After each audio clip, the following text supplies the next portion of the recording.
A young black man named Marcus Bennett walked into the courtroom that day, accused of a crime he didn't commit, framed and condemned by a system built on prejudice long before the trial even began.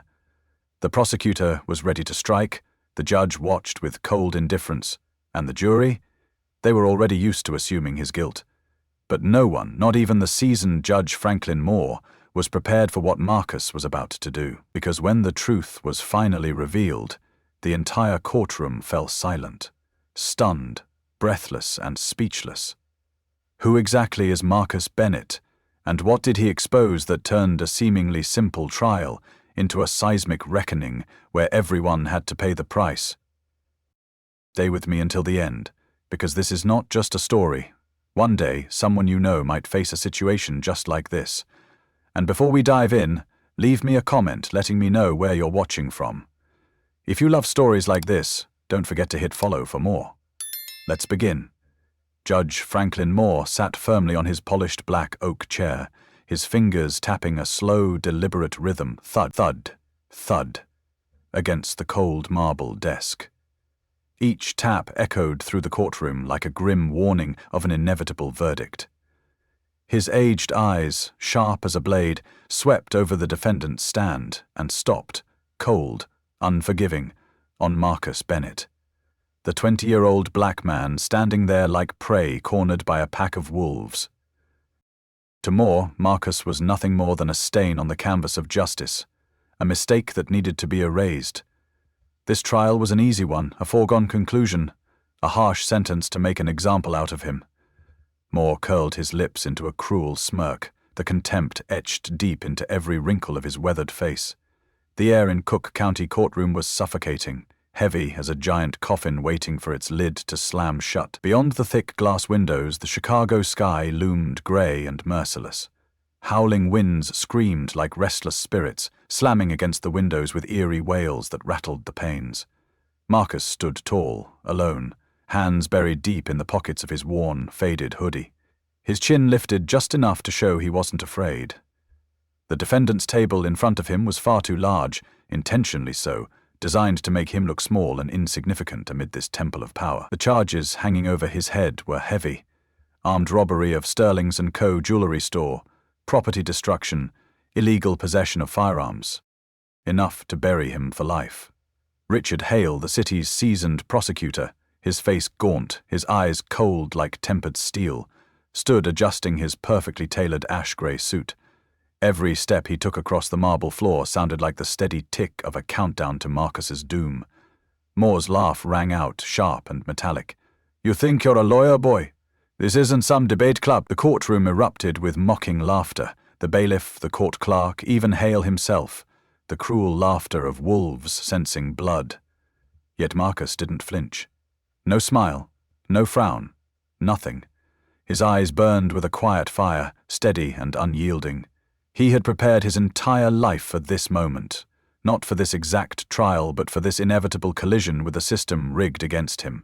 While other kids lost themselves on basketball courts, Marcus drowned in law books. While they stared at game screens, he sat alone in the dark, rehearsing trial after trial, arguing cases with himself. His mother, Angela Bennett, a paralegal for over 2 decades, filled their home with tales of twisted prosecutors, biased judges, and defense attorneys who barely fought. All those stories were now his armor. They brought him here, to this moment, where he stood not as a scared boy, but as a warrior ready to flip the board. Moore sighed, feigning boredom as if the verdict was already written. "Let's keep this short. I've got a golf game at 2. The crowd laughed again, loud, arrogant, biting. But this time Marcus smirked. Just barely, just for a second, a thin, icy curve of his lips that no one noticed. Except that was the moment Moore made his first mistake. Richard Hale began, his voice cutting through the air like a blade freshly sharpened.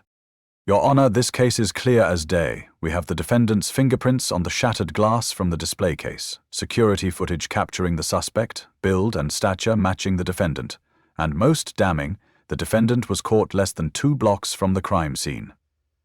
The echo of Hale's leather shoes against the cold marble floor sounded like nails being hammered into Marcus's coffin. "We have testimony from Robert King, the security guard at Sterling's & Co., who swears he saw Marcus Bennett fleeing the scene.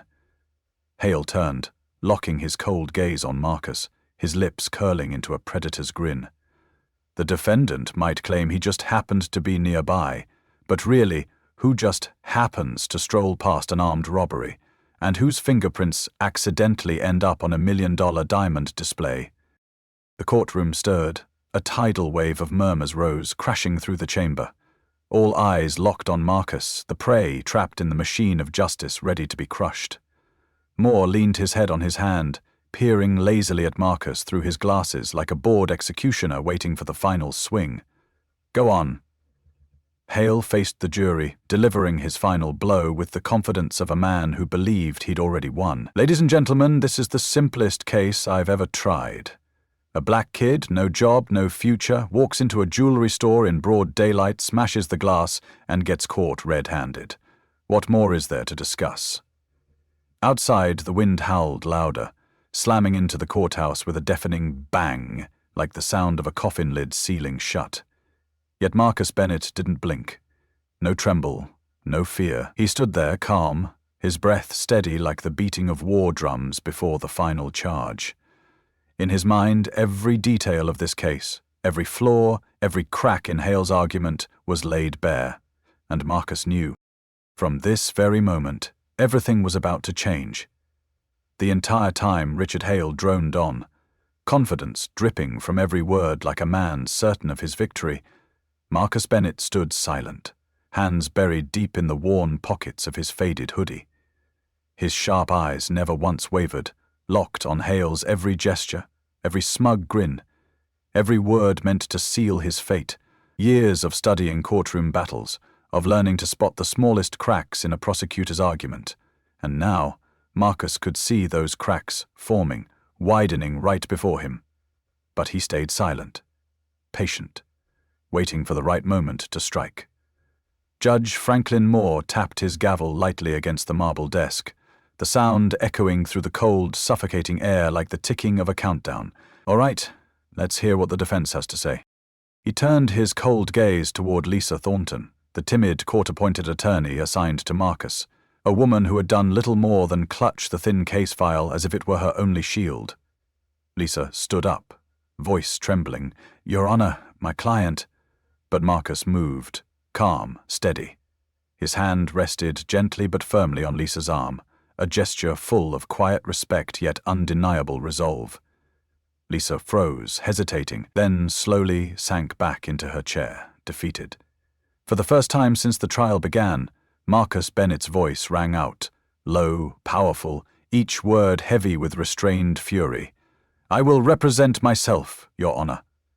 A gasp tore through the courtroom, like all the air had been sucked out in an instant. Somewhere, a pen clattered to the floor, its sharp metallic clang slicing through the silence. Moore's eyes snapped wide, a flash of amusement twisting into cold contempt. "What did you just say?"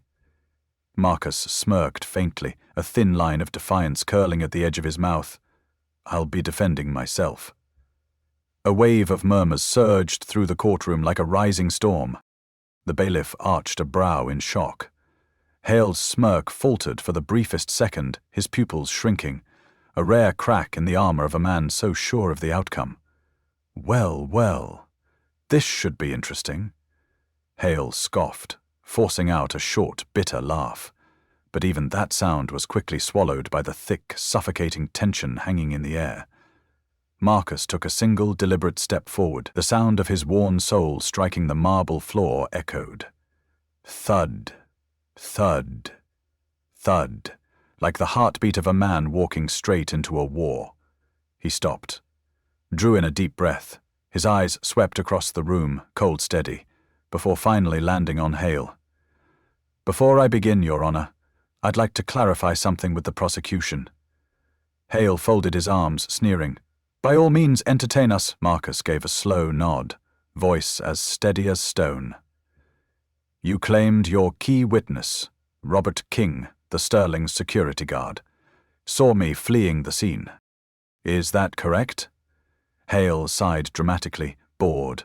"Correct. His testimony is clear and on record." Marcus turned his burning gaze toward Moore, his voice rising with quiet power. "Your Honor, I move to strike Mr. King's testimony from the record." Moore's eyes narrowed, his tone like ice. "On what grounds?" Marcus pulled his hands free for the first time, pointing directly at the prosecution's table. Each word he spoke cut through the air like a blade. "Because Robert King wasn't even at the scene, in fact. He clocked out of his shift an hour before the robbery ever happened." Hale's jaw tightened, his face draining of color for a split second. "What? What did you just say?" Marcus took another slow, thunderous step forward, his voice steady like the drumbeats of war. "I formally request to subpoena Mr. King's time logs from that night. If his testimony is true, the times will match, but—" He let the pause hang, thick with foreboding. "I'd bet my life they won't." A sudden, violent wave of whispers crashed through the gallery. Gasps, sharp inhales, murmurs of shock rolling like thunder. Moore leaned forward, his brow furrowed, turning to Hale. "Mr. Hale, any objection to verifying that time log?" Hale's jaw clenched so tight his teeth ground audibly. His throat bobbed as he struggled to speak, but no words came. That hesitation, that brief moment, was all Marcus needed, and the jury saw it, the gallery saw it, and most importantly, Marcus saw it. Marcus's lips curled into a ghost of a smile, his eyes flashing like a predator closing in. He knew Hale was bluffing. If Hale had been confident, truly confident, there wouldn't have been a pause. Finally, Hale exhaled sharply. "No. No objection." Silence crashed over the room. Every breath felt heavier, every heartbeat loud enough to hear. Hale fumbled with his papers, his voice suddenly weak, trembling around the edges. "Regardless, the defendant's fingerprints were found on the shattered display glass. That evidence is irrefutable." Marcus nodded slowly, his voice dropping to a low, commanding growl. "True, but let's talk about that evidence." Moore arched a brow, gesturing for him to continue. Marcus turned slowly, facing the jury directly, his eyes locked onto each of them one by one, his words slow and deliberate.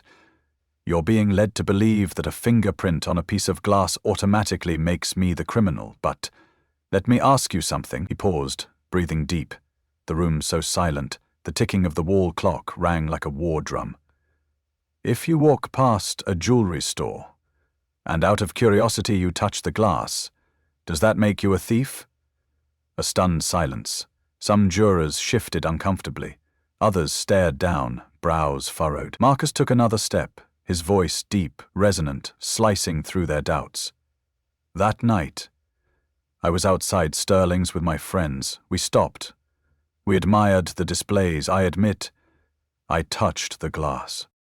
But touching it is not breaking it.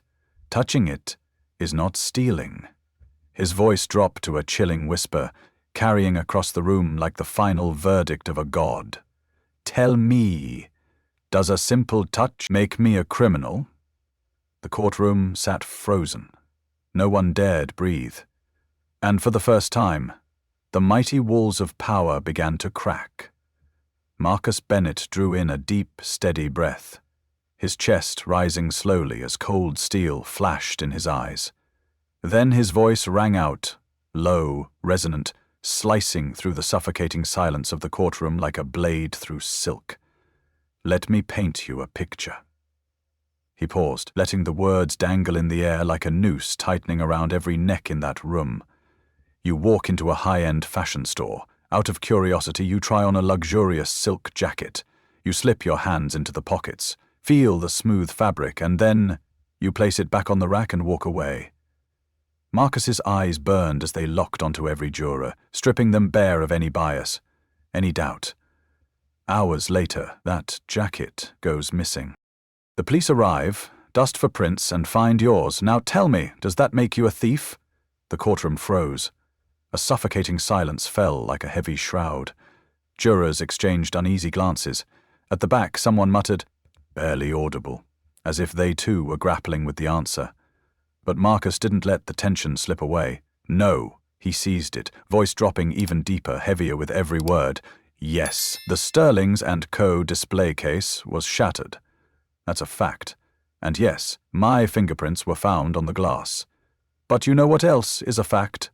He turned, fully facing the jury now, each syllable hitting the air like the strike of a war drum. That night, I walked past Sterling's with my friends. We stopped, admiring the glittering jewels inside. I was curious. I touched the glass, just for a second. A reckless moment of youth, but I didn't break it. I didn't steal a damn thing. Marcus paused, letting the weight of his words settle into every mind, every soul. And then his voice dropped to a razor-sharp whisper. Tell me, does touching something make you a criminal? The entire courtroom sat paralyzed, breathless. You could hear the scratch of pens halting mid-stroke. Hale cleared his throat nervously, fumbling through his papers like a drowning man reaching for air. But Marcus wasn't done. He pivoted sharply, facing Judge Moore, eyes burning with defiance. One more thing, Your Honor. Tell me, is the forensic specialist who handled the fingerprint analysis present in this courtroom today ready to testify? Moore blinked, visibly startled by the question. He glanced at Hale, irritation leaking into his voice. Prosecutor Hale, answer him. Hale hesitated. His hands trembled slightly as he shuffled papers, stalling for time. No, Your Honor, they are not. Marcus's lips curled into the faintest smirk, a glint of triumph flashing in his eyes. Let me make this perfectly clear. He turned back to the jury, voice steady, every word landing like the swing of a judge's gavel. They're using fingerprint evidence to convict me, but they didn't bother bringing the expert here. No chance to question them, no way to verify the chain of custody, no opportunity to expose the cracks. Hale's jaw locked, his face flushed crimson with rage and humiliation. Marcus nodded, calm, controlled, deadly. I see. Judge Moore sighed heavily, deep lines furrowing his forehead. For the first time, the great Moore looked tired. He knew now this case was crumbling, but Marcus wasn't finished. No? He took another step forward, his voice rising like the tide. Your Honor, I submit into evidence a sworn statement from the owner of Sterling's & Co. Moore squinted, confused. The store owner? Yes, sir. Mr. Samuel Sterling himself. He gave this statement the night of the incident, but somehow the prosecution forgot to include it. Hale's face went ghostly pale. His jaw clenched so tight a vein bulged in his neck. Marcus gave him no mercy. He held the printed statement high, his voice ringing through the air. I'll read it aloud for the record. A deep breath. Then, with ice in his veins, Marcus began. I forgot to lock the front door before leaving. When I returned, I saw a group of teenagers nearby, but I swear the man who shattered the glass and stole the merchandise was older, white. A collective gasp rippled through the courtroom like a shockwave. Pens dropped, jaws slackened, the atmosphere turned dense, suffocating. Marcus slowly lowered the paper, his eyes drilling into Hale. Prosecutor Hale, do you recall Mr. Sterling's words that night? Hale stood frozen, wide-eyed, speechless, lips quivering. Marcus turned to Moore, voice sinking into a deadly calm. And yet, they want you to believe that I, someone who looks nothing like the actual suspect, am guilty. Hale panicked, stumbling forward. Your Honor, this is irrelevant. The defendant was caught at the scene. No! Marcus's voice snapped through the room like a whip. I was arrested 3 blocks away, walking home after grabbing food with friends.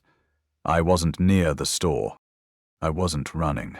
The only thing tying me to this crime is lazy assumptions and sloppy police work. The courtroom plunged into silence. Moore exhaled slowly, massaging his temple as if the weight of the truth had finally settled on his shoulders. Prosecutor, anything further? Hale stood there, fists clenched, face beet red, shaking. No, Your Honor. Moore stared long and hard at Marcus, then shifted his gaze to the jury. And finally, with a voice heavy as thunder, He leaned forward and delivered the words that shattered the room. "This court dismisses all charges." Judge Franklin Moore's final verdict thundered through the suffocating courtroom air, each word like a hammer blow shattering the silence. "This court hereby dismisses the case." For a heartbeat, the entire room froze, as if time itself had forgotten how to move. And then, like a dam bursting, chaos erupted. Half the courtroom gasped, jaws dropping in utter disbelief. The other half exhaled trembling sighs of relief, as if waking from a nightmare that had almost swallowed them whole. The wooden benches creaked, papers rustled, frantic footsteps echoed, together forming a chaotic symphony of shock and release. Reporters lunged forward, pens scratching furiously, recorders blinking red like hunting eyes. Whispers rippled, half reverent, half stunned, every gaze fixed on Marcus Bennett, the young man who stood unmoving in the eye of the storm. His sharp eyes burned with a cold fire, his back straight as steel, the only calm soul in a room drowning in disbelief. But Marcus didn't rush. No, he stood his ground, letting the moment stretch, letting the truth, raw, undeniable, seep into every crack of that courtroom. A room that had crushed so many innocent souls, now forced to witness its own failure. Up on the bench, Judge Franklin Moore gripped his gavel tight, knuckles whitening. For the first time, his cold, judgmental gaze softened as it locked onto Marcus. Gone was the disdain, the arrogance. What lingered now was something far more human.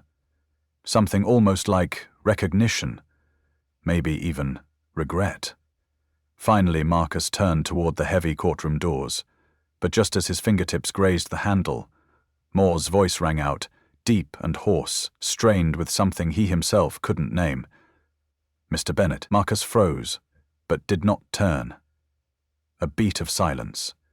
Then Moore spoke again, slower, his voice weighted with something dangerously close to respect. "You should consider law school."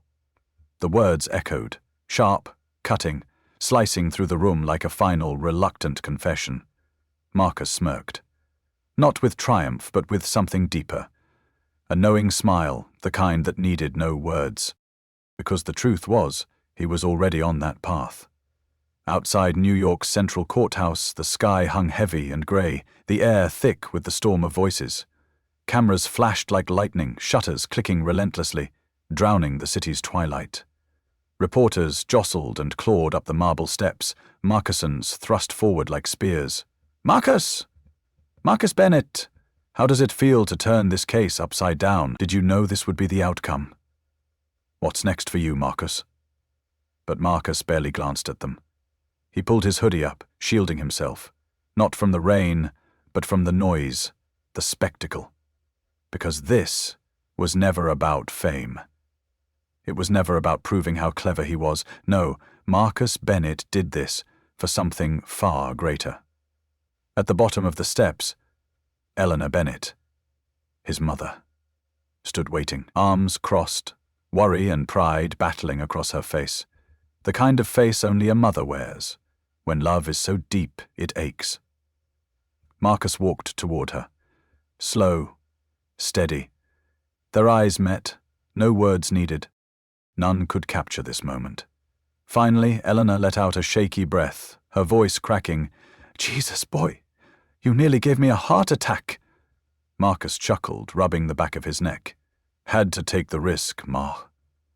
Eleanor stared at him, tears brimming, then breaking into a proud, trembling smile. Without another word, she pulled Marcus into a fierce embrace, holding him like she'd never let go. "You're just as stubborn as your father." Behind them, the cameras kept flashing, the reporters kept shouting, but none of it mattered. Right then, in that embrace, the rest of the world faded. Across the plaza, Judge Franklin Moore stood motionless beside his black car, staring at them. His entire posture had shifted. No longer the towering judge, no longer the cold executioner of the law. Now, just an old man, burdened by thoughts too heavy to speak. Because he knew, this case, this boy, he would never forget. Marcus Bennett, the frail, defiant kid, had done what no one ever had in all Moore's years on the bench, forced the system to look at itself. And this time, the system flinched. This wasn't just a trial, it was a lesson, a reckoning. How many lives had been sentenced not by evidence, but by bias, negligence, and a system more obsessed with closing cases than seeking the truth? Marcus had the knowledge, the rare power to fight back, but out there, how many don't? How many never stood a chance? Marcus understood now. This was only the beginning. This courtroom would not be the last place Marcus Bennett fought, but next time, he wouldn't be the defendant. He'd be the attorney. And he wouldn't stand alone. Life is not always fair, especially when we are forced to stand against a system built on prejudice and bias. But the story of Marcus Bennett is a powerful reminder that knowledge, courage, and determination can change a fate that once seemed sealed. Each of us may face moments of injustice, judged by our appearance, our background, or society's preconceived notion. But instead of staying silent or accepting defeat, we must learn to equip ourselves with knowledge, skills, and the bravery to stand up for the truth, not just for ourselves, but for those who cannot fight back. The message here is simple yet profound. The law is a tool, but it is people who wield it, and people can change. If we demand it, if we force them to. Remember this: every act of courage today opens the path to a fairer tomorrow. Because sometimes, we don't fail because we are weak. We fail because we choose to stay silent. If you enjoyed this story, don't forget to follow my channel for more powerful stories like this. I've poured so much time, effort, and emotion into creating these heartfelt stories, and your support truly means the world to me. Thank you for being here and joining me on this journey.